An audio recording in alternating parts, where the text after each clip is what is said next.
Martin Odegaard returned to the lineup in scintillating form during Arsenal's 2-0 victory over Olympiacos last night. He made the game look easy, but should we have had more goals as a team? And do we need to worry about our finishing going forward? This is Arsenal Unfiltered. Let's get started.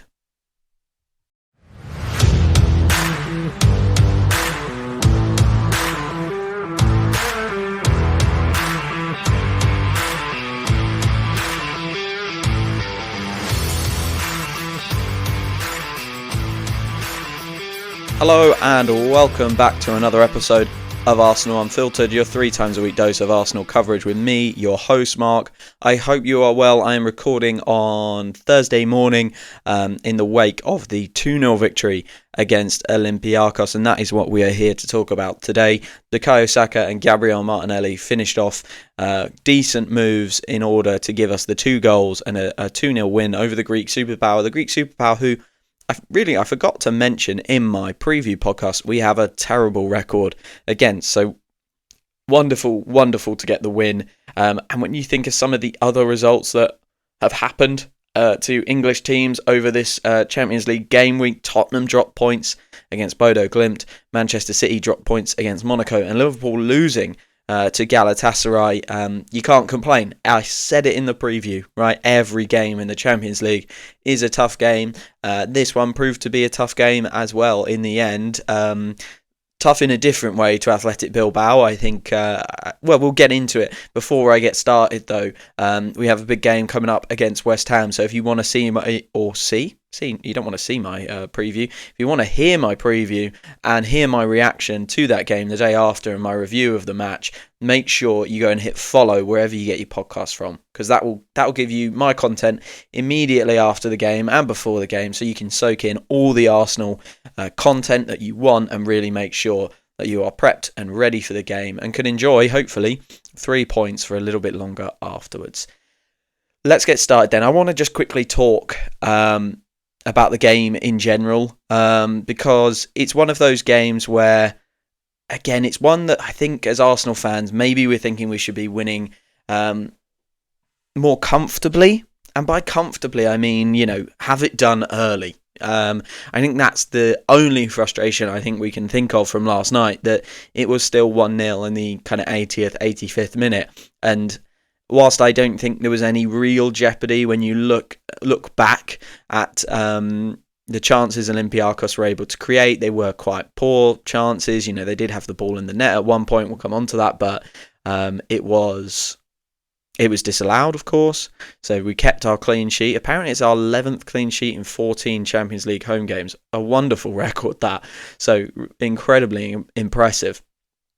But yeah, it just felt like in the moment there was more jeopardy than maybe there was, and I think the frustration would be that we could have taken that jeopardy out of the game with some better finishing. We'll come on to the chances, of course, but I think we've got to remember maybe we're feeling a little bit spoiled, and that's my reflection this morning. I posted on Blue Sky that this was harder than it needed to be, but then this morning I looked back and Miles Lewis-Skelly, Mikel Merino, Leandro Trossard, Gabriel Martinelli and Ben White all started. And I know they are very good players, and players last year who we really needed in the squad. We relied on most of them for a significant amount of football, but also players who have had a significant amount of first team football. They've been really important players for us, especially over the last 2 seasons.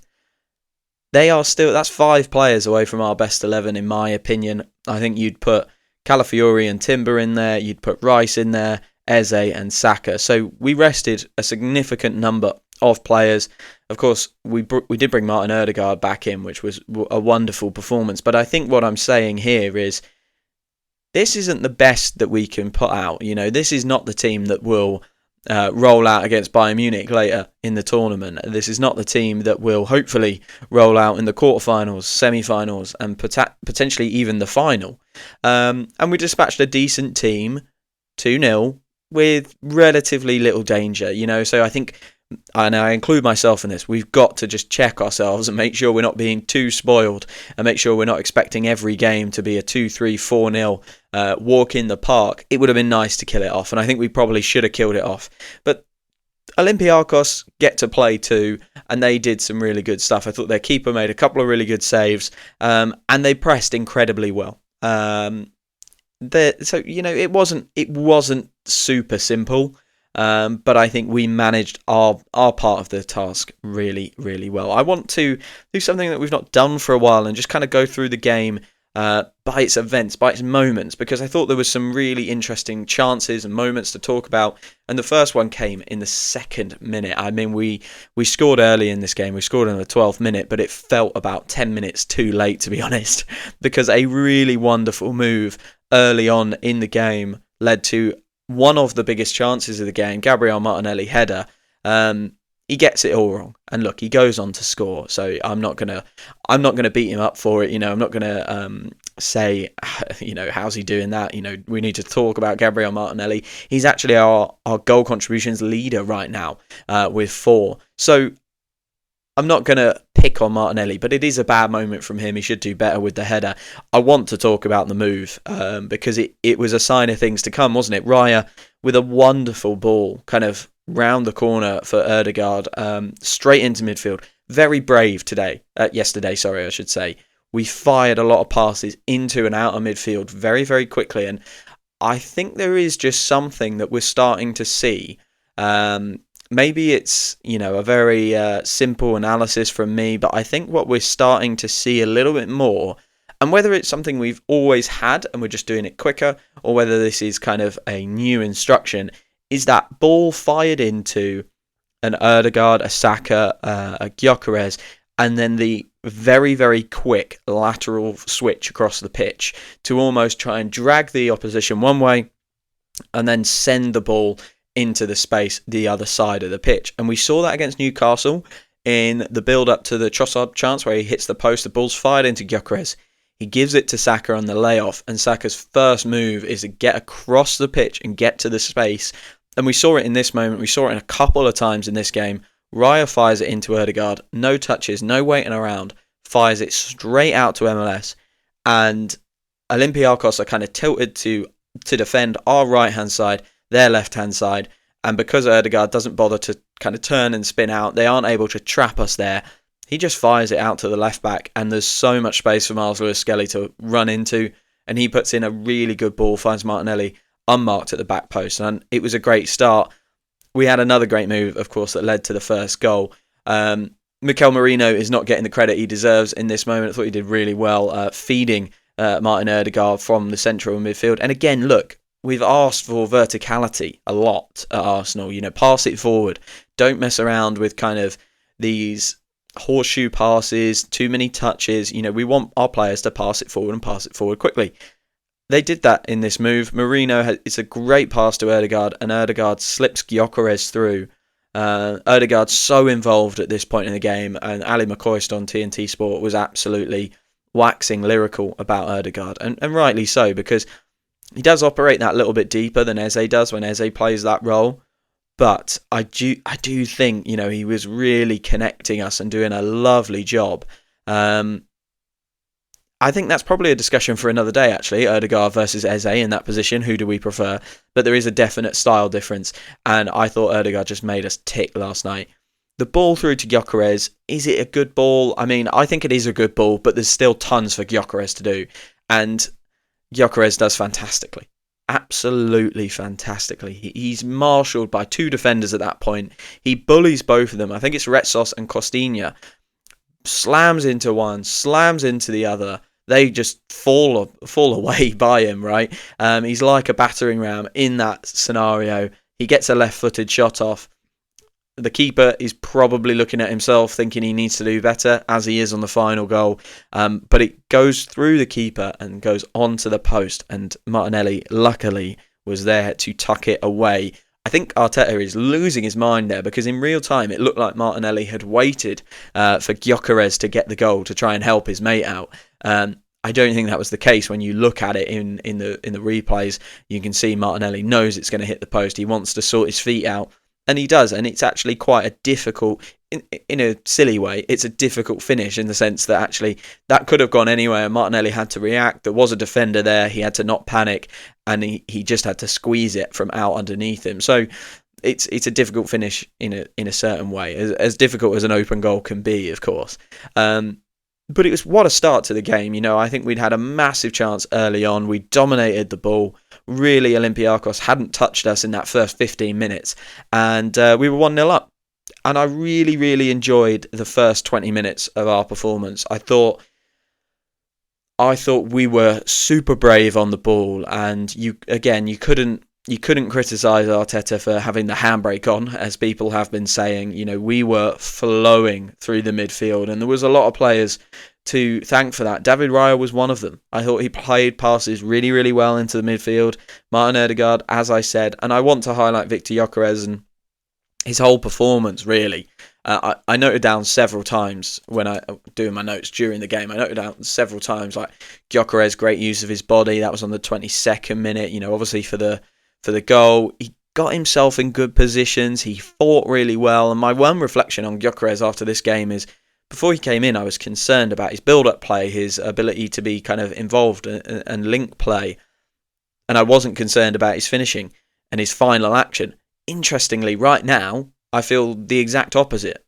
I'm so impressed with what I've seen from the big Swede in his kind of the way he has linked it with his teammates and started to develop those relationships and started to do some hold-up play and be a part of the kind of press and all of that sort of stuff. The stuff that we didn't associate with Victor Gyökeres, I'm really impressed by. And there's just been a couple of moments where he's been put through, and I think, that touch isn't very good, or you've not got yourself in the right position to finish that there. I think there's a whole podcast you could do on Victor Gyökeres' start to life at Arsenal, but I think he's impressed me with the little bits he's done. I hope to see a little bit more from his finishing. We've got a good run of games coming up, and I hope he starts to bag a few goals. On the 19th minute, Olympiacos had their first chance, and this was a sign of things to come for me. A weird trend developed in this game, one that I haven't seen for a while. Let's talk about this chance, though. It was Daniel Podence. We highlighted him in the preview pod. He arrived from the left wing, a good cross from the right-hand side. I didn't write down who did the cross. And he connects with this cross brilliantly, and it forces David Raya into an absolute wonder save. He throws his left hand up high and is strong enough to push it away and over the bar. It's a really, really good save. But it was, like I say, a sign of things to come. And I thought we were really poor defending crosses last night. And in the second half, especially, there were a couple of moments where we just didn't deal with them in the same way that we did. Actually, on the 38th minute was the main one that I wrote down. Just before, there'd been an El Kaabi header, which was a decent chance. But then, on the 38th minute, there was a cross that came into the box, and we just allowed it to go all the way across the box. I've not seen that from Arsenal in many, many years, and I thought we looked really indecisive in defending the crosses. I need to watch the game back because I felt it was quite strange. I don't know if we're so used to Calafiori and Timber like stopping crosses and marshalling them, or at least putting pressure on to make the crosses of lower quality. And maybe Miles Lewis-Skelly and Ben White, I'm not going to say weren't up to the level, but maybe didn't have the fitness to stick with their wingers quite as well. But there were a number of crosses that I really did think, this is not right. This is not great. I found that very strange. Very, very strange. I'm just trying to find like the shot map here to kind of talk through it a little bit more. But Olympiacos got a number of opportunities from crosses, and it was a really, really kind of weird element. And they noticed that in the second half, didn't they? They threw on a second striker to join El Kaabi up front. And it worked for them. It created a little bit more chaos. It gave, it would have been Gabriel for some of it, Mosquera and Saliba, a lot of kind of issues, I think. So, yeah, not ideal, and something I'm going to be keeping an eye on. And hopefully, Mikel Arteta and Albert have spotted that as well. On the 30th minute, Odegaard showed his class again. He picked up the ball and kind of that left deep left midfielder area, not quite at left back, but basically within our half on the left-hand side. He takes plenty of touches to figure out where he wants to go. This wasn't a ball like the one we described earlier where he just fired it out from him. He really thought about this one and spotted a wonderful run from Victor Gyökeres. And this is the one where I think Victor Gyökeres got it wrong. It's a wonderful ball, and it reminded me of a ball he played against Brighton a few years ago where he just carved it straight through the defence. And of course, he's carved a couple of balls through the defence in recent weeks against Newcastle as well when he came on. It went through to Gyökeres. He was through. The defender is playing catch-up.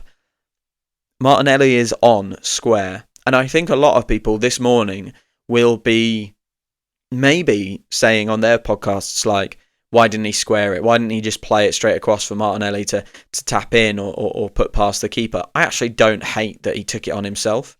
This is our guy who we brought to be obsessed with scoring goals. He ain't passing in that scenario. I think Ali McCoist actually said at the time, I wouldn't do it, but I think he's got to pass it to Martinelli. And I think that's interesting, isn't it? Because Ali McCoist was another guy obsessed with scoring goals. Victor Gyökeres is obsessed with scoring goals. I felt like he should go for it.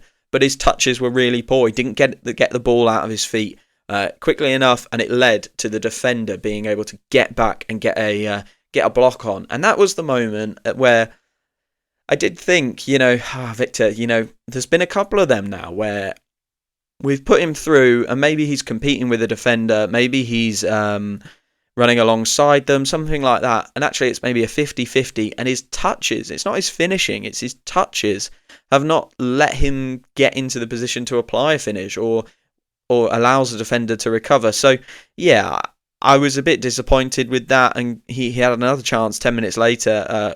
Trossard put him in with a Trivela down the left-hand side, and he just skewed it wide of goal, unfortunately. So it was a half where I felt we dominated and didn't get as many goals as we probably should have done. In the second half, we started okay.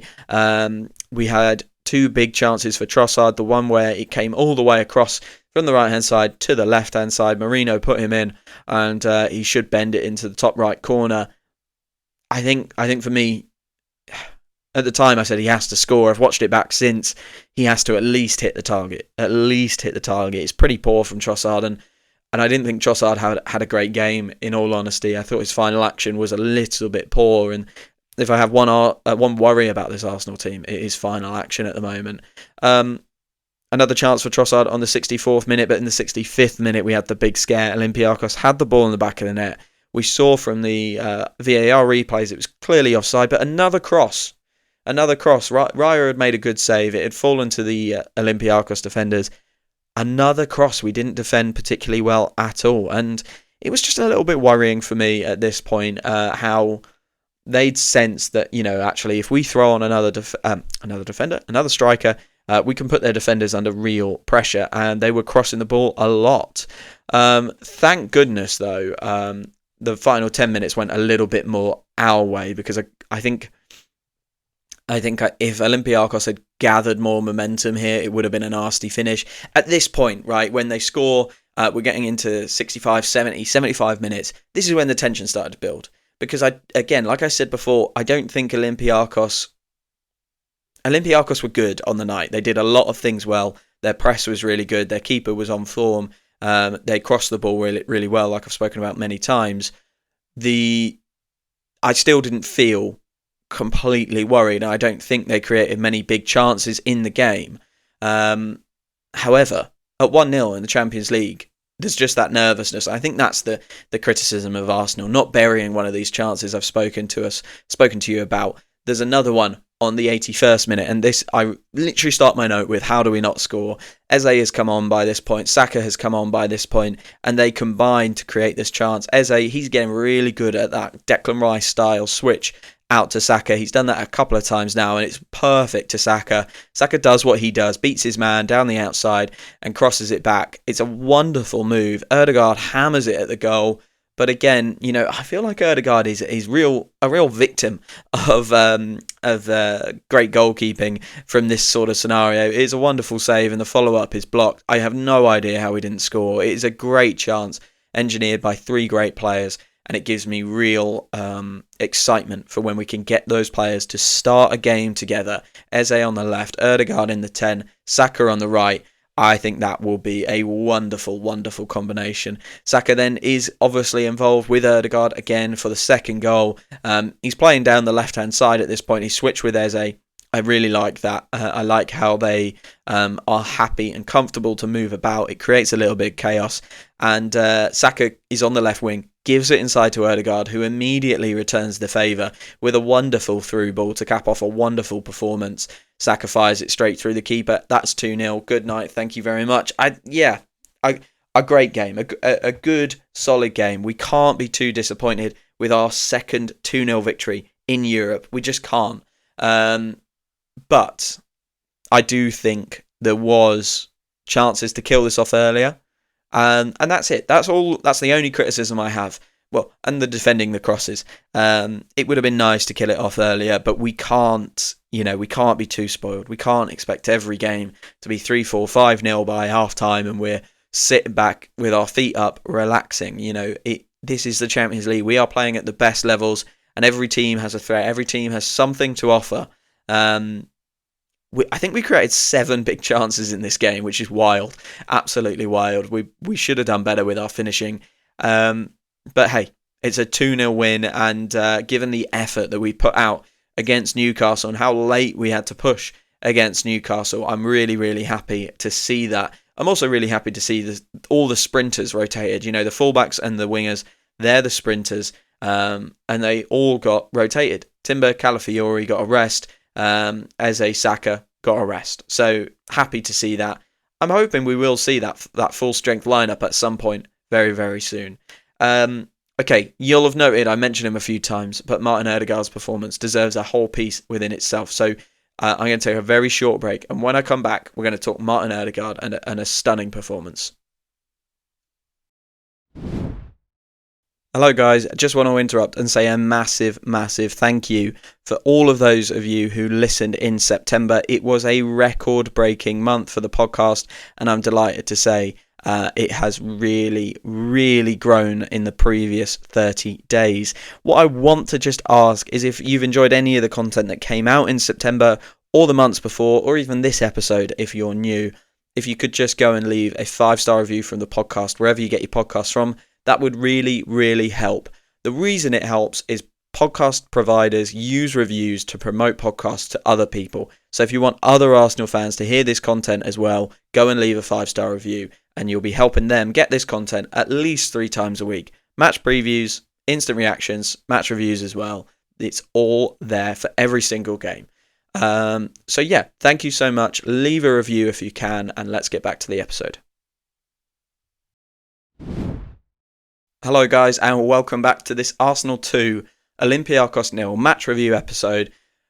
We've been going a little while now because there was so much to talk about the game, the events that happened, the chances we had, the danger that Olympiacos posed, how we weren't further ahead, and I think we've touched on a lot of it. I think we've touched on some individual performances like Victor Gyökeres as well, but I want to highlight Martin Odegaard because I thought he was brilliant. We spoke about him a little bit in the first half, but I want to talk about his role at the club more generally because there was some weird things really going around, and I think on the commentary in the UK on TNT Sport they were talking about Eze's come in and is putting pressure on Martin Odegaard in that number 10 position in the 8/10, and that's why Martin Odegaard's level has come back up and he was played so well last night.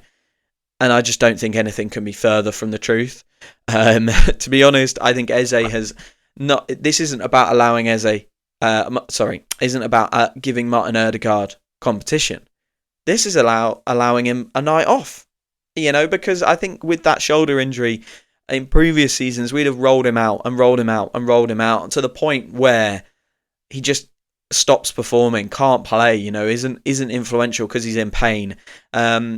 This isn't necessarily about competition. I think it's about the rest that he has been afforded. And, We saw last year him looking very gaunt and thin. We know he had a kid. We know he had that horrible ankle injury. There were times where it just looked like he needed a nap and a sandwich. Like, just really weird stuff for Martin Odegaard last season.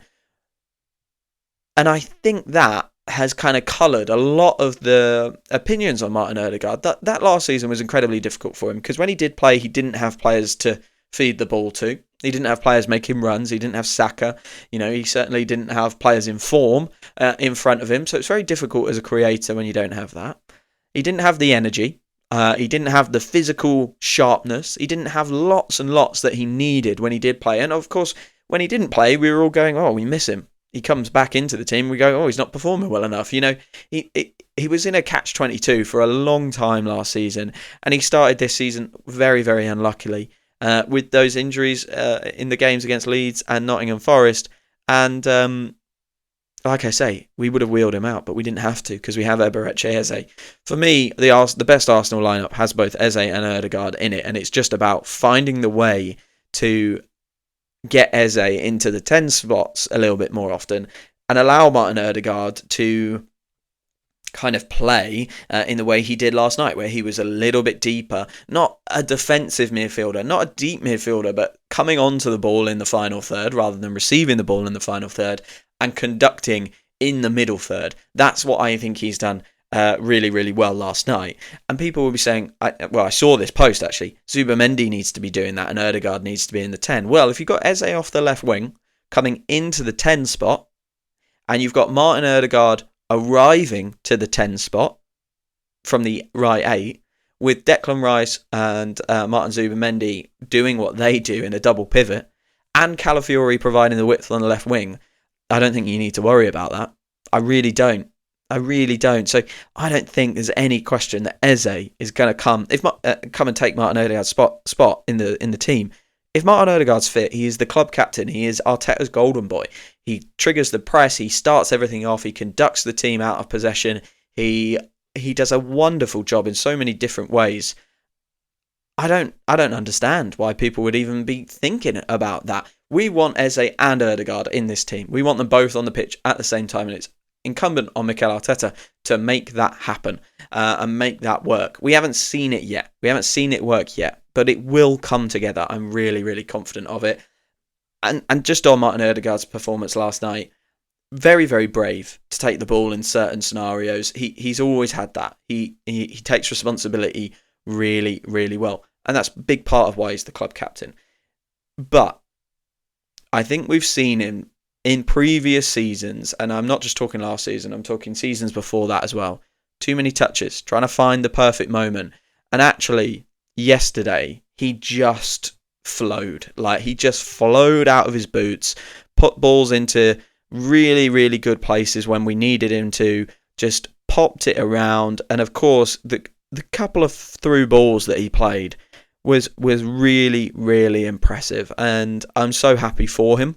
And I want to see more of this. I'm just trying to find the stat because it's really impressive. 4 key passes from Martin Odegaard last night. A really, really good performance. 11 progressive passes. That is a lot. The thing that I kind of like about it is 81.5% pass completion rate. And I know people will be saying, well, it's not his highest ever. Why are you happy about that? It's because he's trying balls. You look at his pass map, so many of them are forward. So many of them are forward, so many of them are key passes, so many of them are progressive passes, and some of them don't come off. And that's what you need. I don't want Martin Odegaard to have a 91% pass accuracy like a William Saliba.